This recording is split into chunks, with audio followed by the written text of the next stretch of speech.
우리 같이 봉독하도록 하겠습니다. 사무엘상 7장 1절에서 17절 말씀입니다. 같이 봉독합니다. 길라디아 야림 사람들이 와서 여호와의 궤를 옮겨 산에 사는 아비나답의 집에 들여놓고 그의 아들 엘리야사를 거룩하게 구별하여 여호와의 궤를 지키게 하였더니 궤가 길라디아 야림에 들어간 날부터 20년 동안 오래 있은지라 이스라엘 온 족속이 여호와를 사모하니라. 사무엘이 이스라엘 온 족속에게 말하여 이르되 만일 너희가 전심으로 여호와께 돌아오려거든 이방신들과 아스타롯을 너희 중에서 제거하고 너희 마음을 여호와께로 향하여 그만을 섬기라. 그리하면 너희를 블레셋 사람의 손에서 건져내시리라. 이에 이스라엘 자손이 바알들과 아스타롯을 제거하고 여호와만 섬기니라. 사무엘이 이르되 온 이스라엘은 미스바로 모이라. 내가 너희를 위하여 여호와께 기도하리라 하매 그들이 미스바에 모여 물을 빌어 여호와 앞에 붓고 그날 종일 금식하고 거기에서 이르되 우리가 여호와께 범죄하였나이다 하니라. 사무엘이 미스바에서 이스라엘 자손을 다스리니라. 이스라엘 자손이 미스바에 모였다 함을 사람들이 듣고 그들의 방백들이 이스라엘을 치러 올라온지라.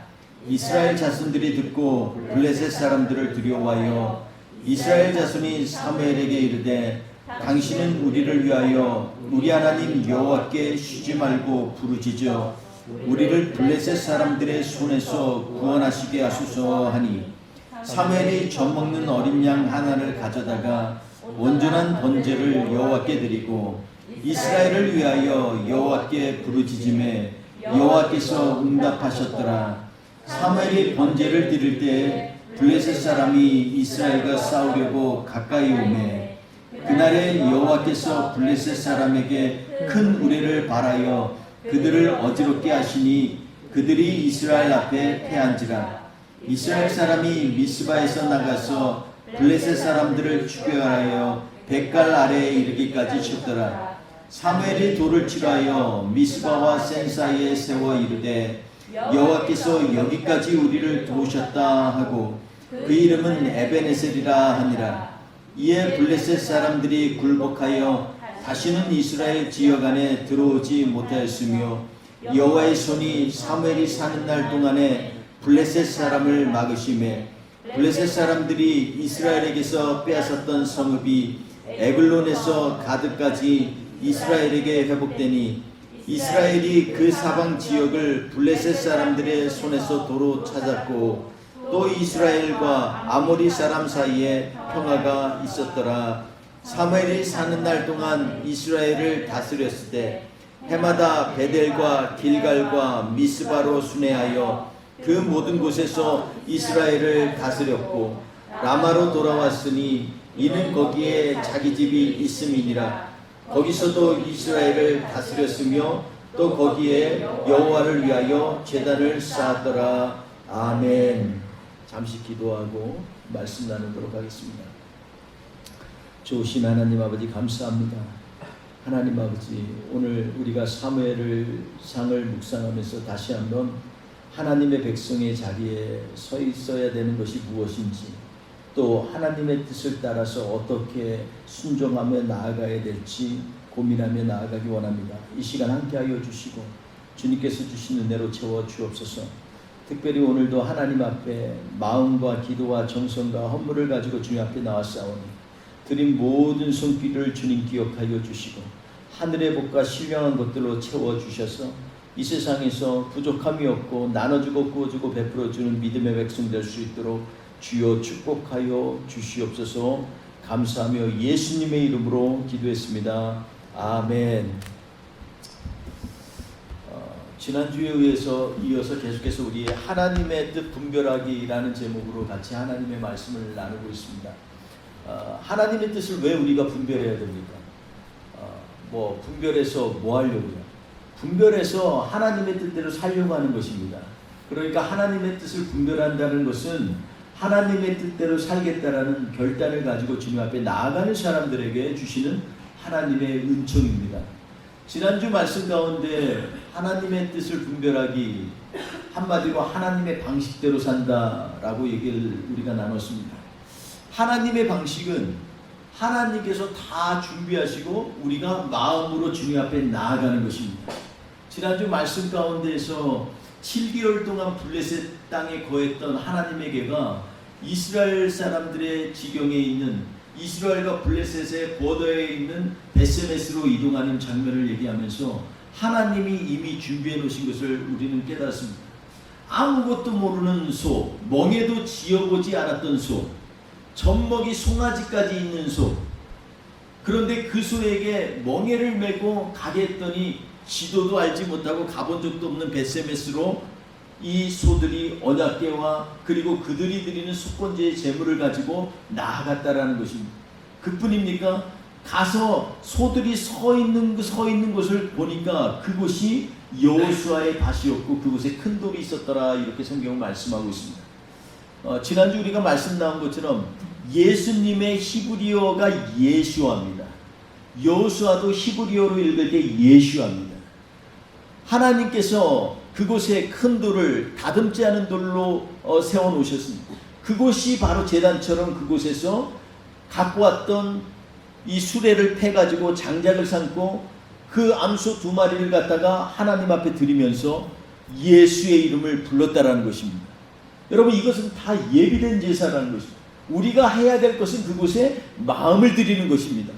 베세메스 사람들은 바로 그런 것이었습니다. 베세메스가 뭐라 그랬죠? 바로 태양의 신전이라는 말, 태양의 집이라는 말입니다. 예전에 하나님을 알지 못했던 사람들이 살았던 곳입니다. 그런데 그곳을 누구에게 할당해 주냐면 레위 사람들에게 할당을 해줬어요. 그래서 그곳에 레위 사람들이 하나님 앞에 제사를 드리게 되었습니다. 이방 사람들은 하나님의 방식을 알지 못합니다. 그러나 하나님의 사람들은 하나님께서 이미 우리에게 깨닫게 하셨기 때문에 하나님의 방식대로 하나님을 섬기도록 주님은 예배해 주시는 것입니다. 단지 우리가 해야 될 것은 뭐예요? 마치 진수성찬 앞에 우리가 할 것은 젓가락을 들어 올리는 일뿐입니다. 하나님이 예배해 놓으셨다라는 것입니다. 여러분, 그래서 사무엘상 전반적으로 핵심적인 키워드가 뭐예요? 에베네셀 아닙니까? 오늘 나누는 에베네셀. 하나님이 도우신다는 것입니다.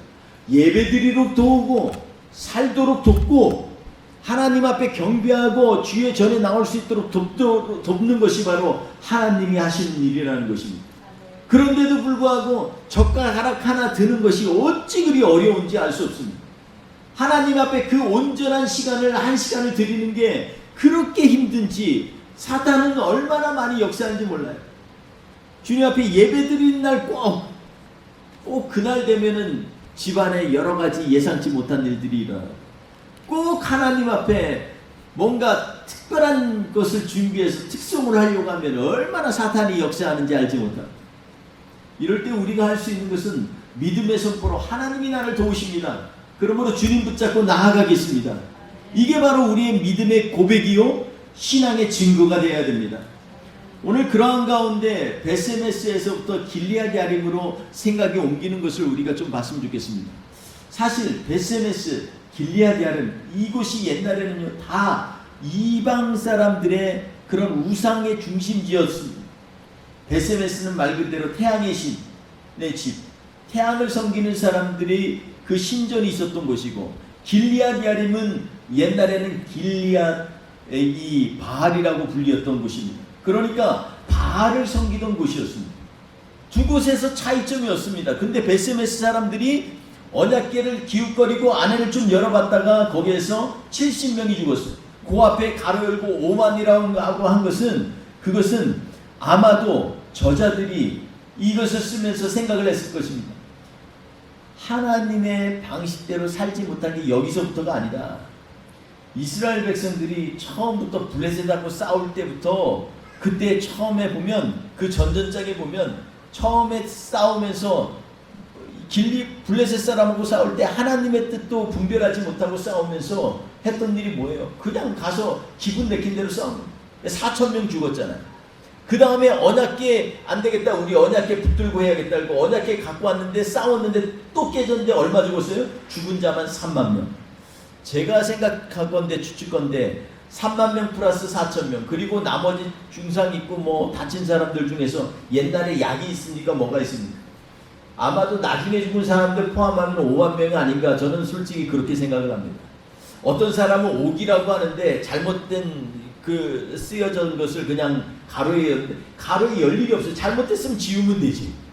그런데 제가 볼 때 오만은 하나님 앞에서 하나님의 뜻을 분별하지 못하면서 행했던 그들의 모든 사상자들을 포함한 것이 오만이 아닌가, 이런 생각을 합니다. 물론 대부분의 사람들, 저도 이해할 때 언약궤를 열었을 때 그 주변에 있었던 사람들, 그걸 보려고 몰려들었던 사람들 70명이 죽었다고 저는 생각을 합니다. 베세메스 사람들이 두려웠습니다. 이 거룩한 궤를 우리가 어떻게 하겠냐. 그래놓고 부른 사람들이 누구예요? 길라드 야림 사람들.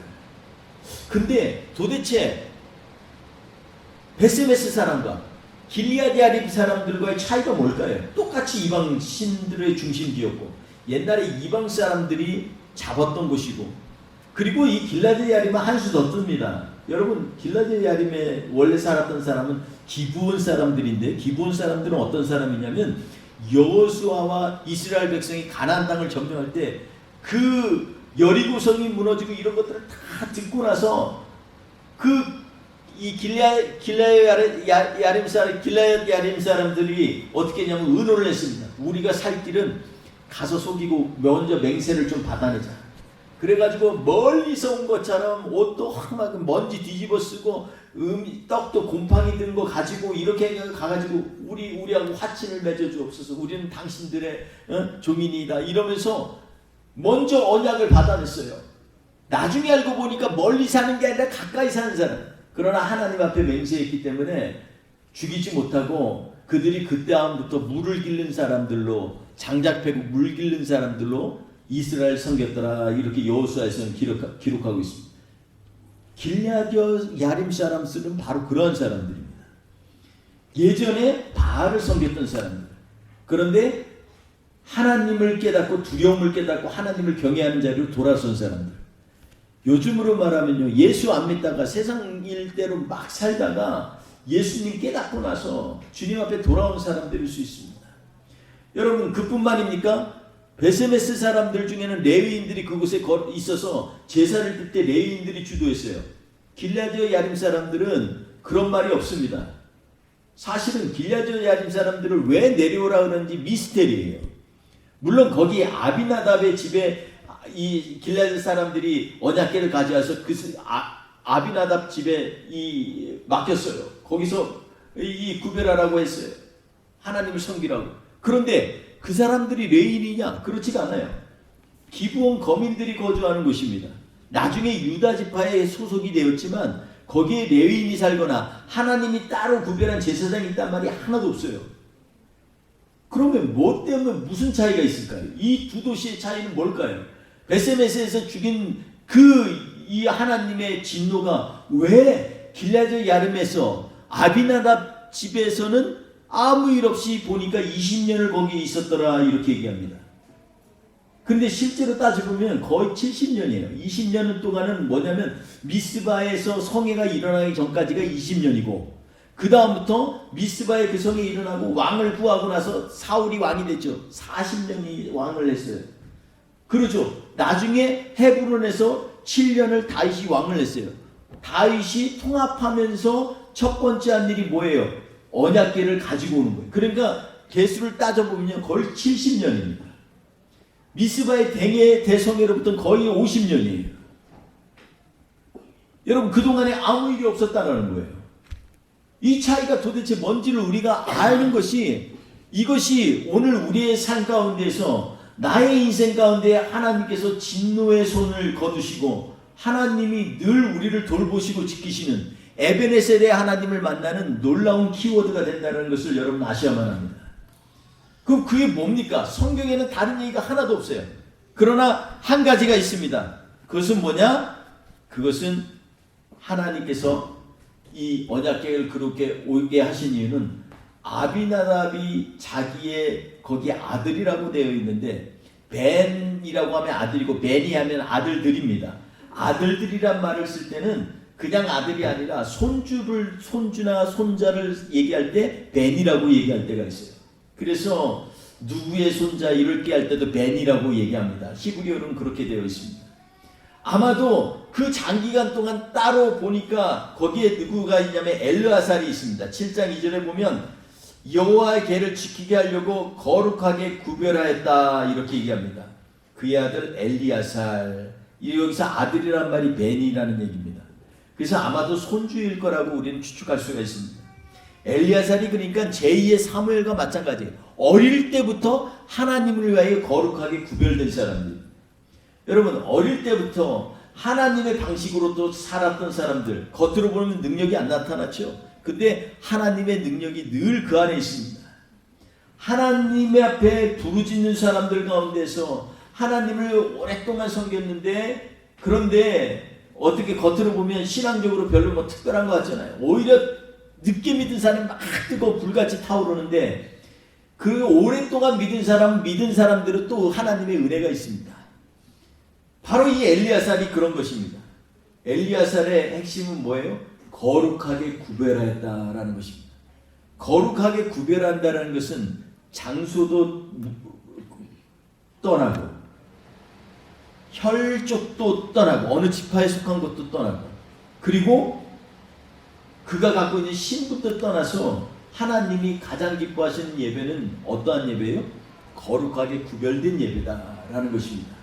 사무엘이 원래는 레위 사람이 아니잖아요. 근데 나중에 제사장까지 했잖아요. 원래는 어디 사람이에요? 어디 사람이에요? 에브라임 산지니까 에브라임 사람이겠죠. 그런데 그가 하나님 앞에 거룩하게 구별되니까 하나님께서 그를 통해서 하나님의 말씀을 전하는 사람이 되지 않습니까? 어떻게 보면 여기에 나오는 엘리야살은 제2의 사무엘이나 마찬가지인 사람입니다. 그거 외에는 다른 게 전혀 없습니다. 하필이면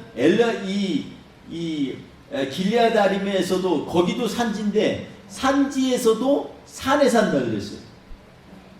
완전 촌사람 중에 촌사람입니다. 그런 사람에게 뭐가 있겠습니까? 족보가 있습니까? 뭐가 있습니까? 아무것도 안 나타났어요.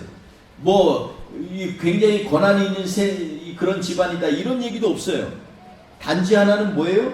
그는 하나님의 궤를 위하여 거룩하게 구별된 사람이다 라는 것입니다. 하나님의 것을 하나님의 것으로 거룩하게 구별된 그러한 집을 통해서 하나님은 일하신다는 것입니다. 우리의 삶 가운데 시간도 구별하고 우리의 노력도 구별하고 우리의 삶의 모양도 하나님 앞에 구별된 사람들, 이러한 사람을 통하여 하나님은 일하신다는 것입니다.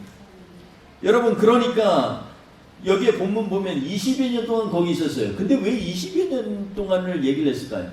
저는 20여 년 동안 이스라엘 백성이 여호와 앞에 나가는데 주저주저하면서 상처를 치유하는 기간이 아니었나 하는 생각이 듭니다. 언약궤가 있으면 모든 거 이길 줄 알았어요. 근데 완전히 깨져버렸어요. 마치 현대판 너무나 멋있는 교회들도 많고 교인들도 많은데 하나님 앞에서 엄청난 벌을 받는 그러한 나라가 있는 것들처럼, 영국 같은 그런 부흥의 혁명의 도시, 지금 엄청난 6명 중에 1명이 굶는다고 하니 이게 말이 됩니까? 영국이 그럴 거라고 누가 생각을 했습니까? 미국이라고 뭐 언제까지나 잘 살 수 있을까요? 한국에 그렇게 뜨거웠던 한국, 지금 2025년이면 교회 학교가 제로가 된다는 얘기를 여러분 아십니까? 25년까지 몇 년 남았어요? 4년도 안 남았어요. 교회에 어린아이가 없어진다는 겁니다. 여러분, 어떻게 보면 이 세대에서 우리가 지금 하나님 앞에 자랑할 것은 다른 것이 아니라 하나님을 위하여 나를 구별하는 일, 이것이 바로 하나님을 기쁘게 하시는 거라는 것을 알 수가 있겠습니다. 아마도 이스라엘 사람들이 20년 동안 뼈아픈 아픔이 있었을 것입니다. 왜 그랬을까? 왜 우리가 졌을까? 분명히 하나님 살아계시는데, 우리 선조 가운데 역사하시던 하나님인데 왜 그러셨을까? 왜 우리한테 이렇게 징벌을 주시고 이런 큰 패배를 안겼을까? 맨날 왜 억압된 자리에서 우리가 있게끔 하나님은 그것을 허락하셨을까? 여러 가지 인생의 질문들이 많지만 그 가운데서 하나님의 은혜로 20여 년 만에 하나님을 사모하는 자리로 돌아왔다는 것입니다. 여러분, 우리가 신앙적으로 상처받은 사람들이 회복되는 거 쉽지 않습니다. 어렵습니다. 그런 사람들이 복음을 듣기가 더 어려운 것입니다. 우리 주변에도 얼마나 많은 사람들이 하나님을 안다고 하면서도 하나님 앞에서 떠난 사람들이 많은지 알 수 없습니다.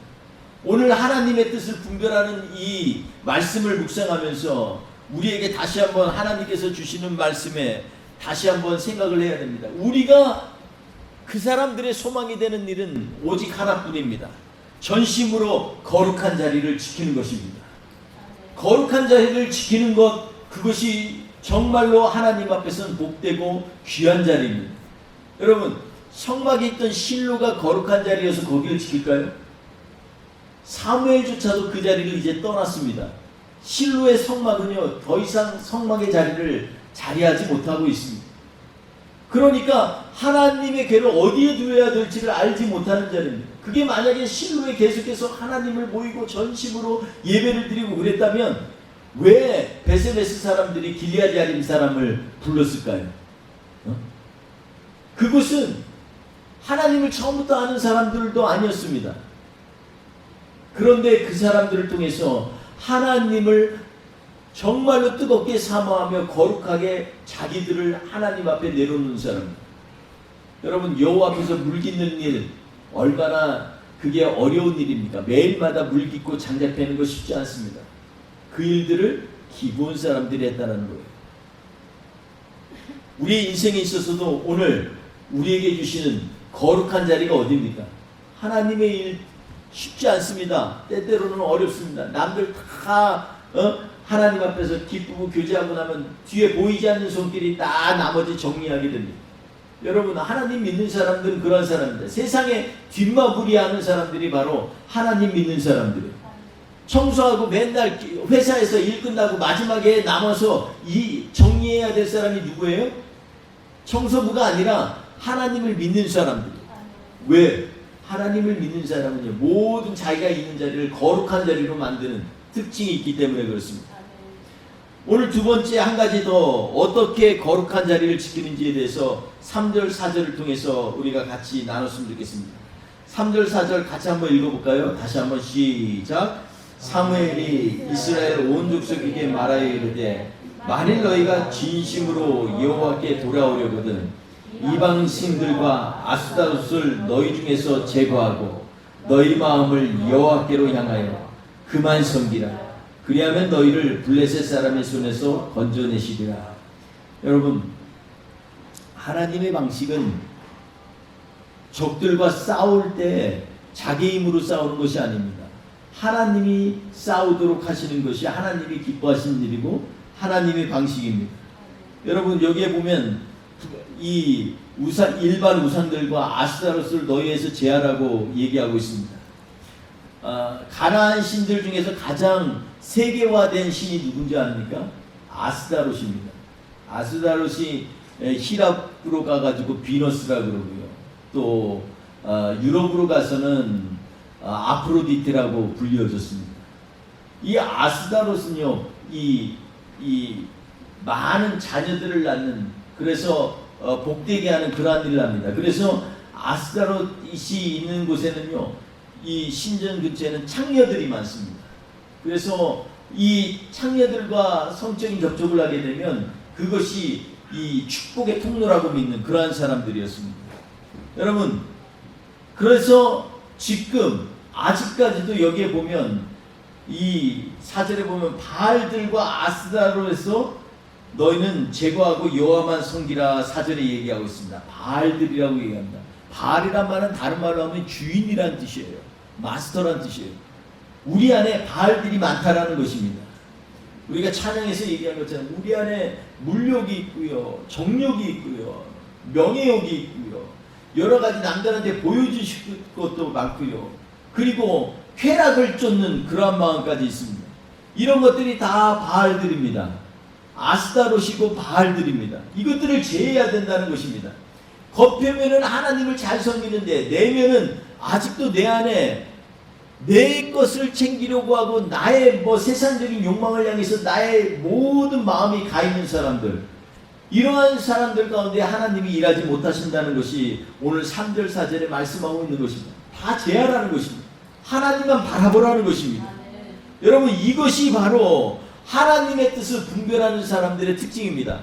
하나님의 뜻이 분별되는 사람들은요, 오직 하나님께로 향하는 거 당연한 거 아니에요? 그런데도 우리는 하나님의 뜻을 분별한다고 테크니컬하게 성경을 성경 공부 어떤 맥잡기 성경 파노라마 많이 하면서도 하나님의 뜻대로 하나님을 향해서 바라보는 일에는 우리가 주저주저하고 있다는 것을 많이 보게 됩니다. 교회들이 하나님만 바라보게 되면 교회의 체질이 바뀌게 됩니다. 여러분 저는 요즘에 들어서 너무너무 하나님 앞에 마음이 안타까울 때가 많아요. 언제부터 교회들이 이렇게 많은 것들을 누리려고 이렇게 했을까? 교회들은 너무나 많은 것들을 누리려고 합니다. 대리만족을 합니다. 집안은 구질구질해도 교회는 의리의리해야 됩니다. 한국의 대리석 구하기가 얼마나 어려워요. 대리석, 우리나라에 좋은 화강암도 많은데 대리석을 꼭 수입해서 갖다가 깔아놔야 돼요. 왜 그래요? 대리만족이에요. 성전에 있는 것들은 최고급으로 해야 돼요. 성전을 깨끗하고 귀하게 여기는 건 좋아요. 그러나 그것이 나의 대리만족이 되는 것, 그것도 우리 안에 아직까지 아스타로스 있고 바알들이 있기 때문에 그렇습니다. 하나님 앞에 있으면 하나님만 대면하는 것이, 그것이 광야에도 상관이 없어요. 다윗이 그렇게 성소를 짓고 싶을 때 하나님이 얘기했어요. 야, 내가 성소를 지으라고 여태껏 한 사람이 있느냐? 성전, 나는 그게 필요가 없어. 나는 너희 중심이 필요한 거야. 우리 하나님이 그렇게 말씀하고 계시는 것입니다. 여러분, 그러니까 주인이 누구냐, 이것을 주님은 물으시는 거예요. 이 시간에 우리의 마음의 주인이 하나님이십니까? 아니면 아직도 우리 안에 갖고 있는 여러 가지 다른 이름의 욕망들이 있습니까? 여러분, 이것부터 제거해야 하나님의 뜻이 분별되는 것입니다. 여러분, 우리 미스바로 사무엘이 모이라고 했습니다. 미스바로 모여라. 다들 니네가 하나님 앞에 전심으로 이거 다 우상 버리고 아스타로 버리고, 그랬더니 그 다음에 사무엘이 이스라엘 백성에게 얘기합니다. 미스바로 모여라. 미스바로 모이라는 것입니다. 미스바라는 것은, 이것은 망대라는 뜻입니다. 미스라는 전략적인 요충지입니다. 전쟁이 일어났을 때 꼭 뺏기지 않아야 될 곳, 그리고 정쟁의 정세를 잘 볼 수 있는 곳, 이곳이 바로 미스바라는 곳입니다. 근데 이스라엘의 이곳에서 모이라고 하니까 블레셋 사람들이 오늘 본문 말씀에 보니까 전쟁 준비하는 줄 알고 블레셋 방백들이 쳐들어가자 그래가지고 지금 군사 일으켜가지고 미스바로 향하고 있는 것을 우리는 성경에서 볼 수가 있습니다. 그런데 그들이 지금 하고 싶었던 것이 미스바에서 뭐를 했습니까? 미스바에서 한 일이 뭐예요? 여호와께 물을 길어서 부었고, 그리고 금식하고 회개하는 일을 했습니다. 여러분, 하나님께서 하나님의 전쟁을 일으키려면요, 우리는 싸우는 방식은요, 여호와 앞에 물을 길어 붓는 것입니다. 그리고 하나님 앞에서 부르짖는 것입니다. 여러분, 예레미야 2장 19절에 보면 너희가 회개하고 물같이 마음을 쏟아 부으라, 이렇게 말씀하고 있습니다. 물을 붓는 것은 우리의 마음을 자복하는 마음으로 하나님 앞에 쏟아 붓는 것입니다. 여러분, 요즘에 이 기독교 신문에 보면 미스바 대부흥성에 이런 얘기하는데, 사실 엄격히 얘기하면 미스바 대부흥성에는 없습니다. 미스바라는 말이 들어가면은요, 뭐가 있어야 돼요? 전적으로 우리의 주권을 하나님 앞에 드리는 일, 그게 바로 미스바 사건입니다. 부흥을 일으키려고 모이는 게 미스바가 아니라 나의 심령을 쏟아놓는 것이 미스바입니다. 명절 끝날에 요한복음 7장 37절에 보니까 예수님께서 명절 끝날에 서서 외쳤습니다. 누구든지 나를 믿는 자는 이 시간에 너희 배에서 생수의 강이 흘러넘치리라. 여러분, 사람들은 초막절 명절 끝날에 물을 붓습니다. 물을 부으면서 하나님, 초막절의 핵심 뭐예요? 회개하는 거예요. 내가 주님, 내가 광야의 때를 기억하면서 회개하는 것입니다. 근데 사람들이 물은 붓는데 마음을 안 부어요. 그러니까 예수님께서 그랬어요. 누구든지 나를 믿으면 내 배에서 생수의 강이 흘러넘치리라. 더 이상 물 붓는 일을 하지 말고 하나님께서 주시는 생수의 강이 너희 배에서 흘러넘치게 하시겠다는 것입니다. 성령께서 그자지까지 아직 사람들에게 직접 역사하지 않았기 때문에 이것은 성령이 너희 안에 일할 것을 의미하는 것이다라고 그 이후에 설명을 해놨습니다. 사랑하는 성도 여러분, 미스바로 모였을 때 외부 사람들은 전쟁 일으키는 줄 알고 군사 붙들고 나아갔는데 미스바 사람들은요, 그곳에서 하나님의 전쟁을 준비했습니다. 그것은 뭐예요? 하나님이 일하시도록 가장 들어온 블레셋을 향해서 싸움 준비하는 게 아니라 하나님 앞에 자신의 몸을 드리고 회개하고 마음을 쏟아붓는 일을 했다는 것입니다. 그런데 지금 블레셋이 큰일 났습니다. 블레셋이 쳐들어왔습니다. 장로들이 지금 사무엘에게 얘기합니다. 사무엘 선지자가 제발 우리를 위해서 좀 전심으로 기도해달라고. 우리 죽게 됐습니다. 저 사람들 같습니다. 하나님이 일하시지 않으면 안 됩니다. 그랬더니 한 일이 여기에 성경에 뭐라 그래요? 이 사무엘이 젖 먹는 어린 양을 가져다가 하나님 앞에서 온전한 번제를 드렸더라, 이렇게 얘기하고 있습니다. 여러분, 레위기 22장 27절에 보면 원래 젖 먹는 어린 양은 제사에 드릴 수가 없어요. 오늘 사실 사무엘상 7장의 전체가 보면 율법적으로는 전혀 맞지가 않아요. 하나님 앞에 성궤가 있는 길리앗 야림도 맞지가 않고요, 아비나답도 맞지가 않고 엘리야살도 거룩하게 준비가 된 거 외에는 나머지는 아무것도 맞지가 않아요. 그리고 거기는 거룩한 곳이 될 수가 없어요.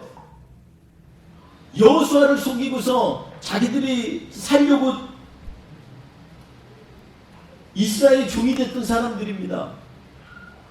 아무것도 맞지 않아요. 제물도 맞지가 않아요. 젖 먹는 양을 갖다가 죽이면 안 돼요. 그래서 레위기 22장에 보면 7일이 지나야, 그래야 하나님 앞에 어린 양을 드릴 수 있다라고 얘기합니다. 근데 왜 이것을 온전한 번제라고 했을까요? 그리고 왜 이것이 정말로 하나님께서 받으셨다고 성경은 기록하고 있을까요? 여러분, 이 얘기는 온전한 번제를 드린 것은요, 한 가지밖에 없습니다. 그것은 뭐냐면 자기들의 처지가 젖 먹는 어린 양 같다고 지금 하나님 앞에 떼를 쓰는 겁니다. 하나님은 내 아버지십니다. 나는요, 주님이 젖을 주지 않으면 살 수 없어요. 이 마음 가지고 주님 앞에 제사를 드린 겁니다. 하나님 앞에 상한 심령 가지고 나아가는 겁니다. 내가 이 양과 같습니다. 하나님 저를 받아 주옵소서. 근데 하나님께서는 이 제사를 온전하다라고 여겨주신 것입니다. 여러분, 오늘 이 말씀 생각하면서 거룩에 대해서 다시 한번 생각해 보면 좋겠습니다. 거룩은 원래 문자적으로 보면 구별되는 것입니다. 더러운 것에서부터 구별되는 거예요. 흠이 없고 점이 없는 거예요. 근데 오늘 말씀에서 거룩함은 그런 거룩함을 얘기하지가 않습니다. 주님께서 우리를 거룩하게 여기는 것은 무엇인지에 대해서 오늘 말씀에서 누누이 우리에게 주시는 메시지가 뭡니까? 율법적으로 안 맞아도 상관없어. 나에게 드리는 것, 그 무엇도 괜찮아. 성대하게 소 잡고 양 잡고 수천 마리 잡아서 드리는 거, 내가 그거 원하는 거 아니야. 너희의 본 모습으로 나오라는 거지. 지금 젖먹이라는 걸 좀 인정해봐. 니네 힘으로 살 수 없잖아. 그러면 없다고 좀 얘기 좀 해봐. 이게 바로 오늘 본문에서 온전한 번제로 하나님이 인정하는 것입니다. 여러분, 우리가 하나님께서, 예수님께서 그러셨잖아요. 그 바리새인들이랑 서기관들이 참 중요한 그 성전에서 나는 하나님 앞에 향유와 재금과 유황과 이런 11조를 다 드렸나이다. 그냥 11조도 아니고 이 기름진 것, 가장 고급적인 것까지도 다 거기에서 10분의 1을 드렸다고 자랑하면서 소리 외치면서 기도했습니다. 그런데 정말로 1달란트에 10,000분의 1도 안 되는 2렙돈을 가지고서 하나님 앞에 떨면서 드렸던 과부의 그 2렙돈을 하나님이 인정하신다고 얘기하시잖아요. 하나님께서 우리가 다 준비된 다음에 받으십니까? 아니요. 거룩은 우리가 죽을 때까지 거룩해질 수가 없어요. 거룩할 수 있는 것은 딱 하나밖에 없습니다. 거룩의 편에 쓰면 되는 거예요. 하나님의 품 안으로 들어가면 되는 거예요. 아멘. 독수리가 그 새끼들을 품은 같이, 암탉이 자기 새끼들 병아리를 갖다가 이 날개 아래 품은 것 같이 하나님은 품으려고 하니까 그 안에 들어가면 되는 거예요. 아멘. 하나님은 그것을 거룩이라고 얘기하고 계십니다. 아멘. 내 행위로, 내가 하나님 앞에 가졌던 생각으로 거룩하게 되는 것이 아니라고 오늘 성경은 말씀하고 있습니다. 사랑하는 성도 여러분, 사무엘은 그래서 결단을 내렸습니다. 그가 선지자가 됐지만 선지자의 가장 이 밑바닥을 뭘로 끓였냐면 바로 하나님 앞에 제사를 드리는 걸로 끓였습니다. 그래서 그는 하나님 앞에서 베델과 길갈과 미스바를 돌아다니면서 가르치고 그곳에서 백성들을 통치했지만 자기의 집이 있는 라마로 갔는데 맨 그때 오늘 마지막 절에 뭐예요? 라마에서 하나님 앞에 제단을 쌓았더라. 아멘. 여러분, 사무엘은요 끝까지 예배자로 남기를 원했습니다. 예배의 자리에서 주님을 만나고 예배의 자리에서 자기를 쏟아내는 것을 게으리 않는 사람은요 교만할 수가 없습니다. 하나님 앞에 자기를 철저하게 있는 그대로 주님 앞에 드리는 사람들, 그 사람들을 통해서 하나님은 오늘도 우리를 깨닫게 하시고 깨달을 뿐만 아니라 하나님의 나라에 나아갈 수 있도록 믿음으로 그 발걸음을 주님 앞에 나아갈 수 있도록 이끄신다는 것, 오늘 사무엘상 7장 메시지의 핵심적인 말씀입니다. 사랑하는 성도 여러분, 하나님의 손이 오늘도 이번 주도 우리의 가정과 일과 모든 행위 가운데 임하기를 원합니다. 그러려면 우리가 하나님의 뜻을 분별해야 됩니다. 하나님의 뜻을 분별하려면 전심으로 하나님 앞에 우리가 거룩한 자리를 지키는 것뿐입니다. 거룩하려고 하는 게 아니라 하나님의 거룩한 자리를 지키는 것입니다. 하나님이 미스바로 모이라 그러면 미스바의 거룩한 자리로 들어가고, 저 길리앗 야림의 산의 산골짜기에서 또 산에 올라가서 그곳에 하나님이 머무시겠다고 하면 그곳에서 거룩하게 자신을 준비하는 사람들, 이 사람들을 통해서 하나님은 세상에 하나님의 나라를 일으키십니다. 오늘 이러한 은혜가 우리 뿌리 깊은 교회 모든 성도님들의 가정마다 머리머리 위에 임하시기를 주의 이름으로 축원드리겠습니다. 기도하겠습니다. 하나님의 뜻을 분별하는 것은 뭔가 그냥 깨닫는 것으로 만족하려는 것이 아니라 하나님의 뜻을 분별함으로 나의 삶이 하나님의 그러한 거룩한 자리에 쓰기를 원하는 것인 줄 믿습니다. 오늘 주님께서 에베네셀의 하나님, 도우신 하나님의 그 위로의 말씀이 우리에게 있음을 감사합니다. 그러나 그 이전에 우리가 하나님의 거룩한 자리에 들어가기를 원합니다. 내가 거룩해서가 아니라 하나님의 거룩함을 힘입어서 우리도 거룩해질 수 있다고 하셨습니다. 거룩한 자리에서 주님의 뜻이 보이기 시작합니다. 주님, 우리를 주님의 거룩함으로 옷 입혀주시고 주의 뜻이 분별되게 하시고 주님의 말씀 따라 순종하는 이 마지막 세대의 빛과 소금의 역할을 감당하는 믿음의 교회와 믿음의 성도가 되게 하여 주옵소서. 오늘도 함께 하실 주님을 찬양합니다. 주님, 이 시간에 찬양하며 나아갈 때 주님 영광받아 주옵소서. 예수님의 이름으로 기도합니다. 아멘. 우리 같이 한번 찬양으로 고백하겠습니다. 거룩하신 하나님, 주께 감사드립니다. 거룩하신 하나님, 주께 감사드리세. 날 위해 이 땅에 오신 독생자 예수, 나의 마음과 뜻 다해 주님 사랑합니다. 날 위해 이 땅에 오신 독생자. 우리 주님 앞에 선포하며 찬양하겠습니다. 내가 약할 때, 내가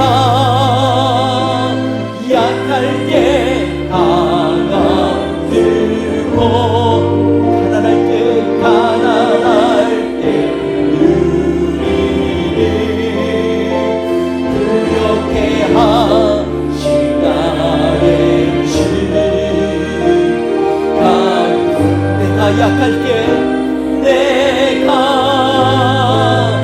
약할 때 강함 주고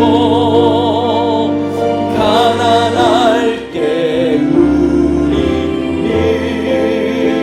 부욕해 하신 나의 주 감사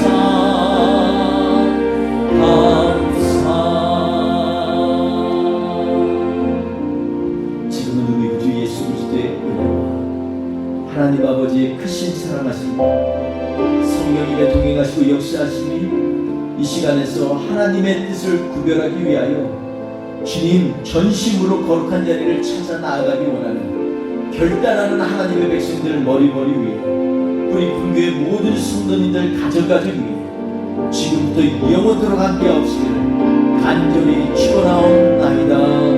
아멘.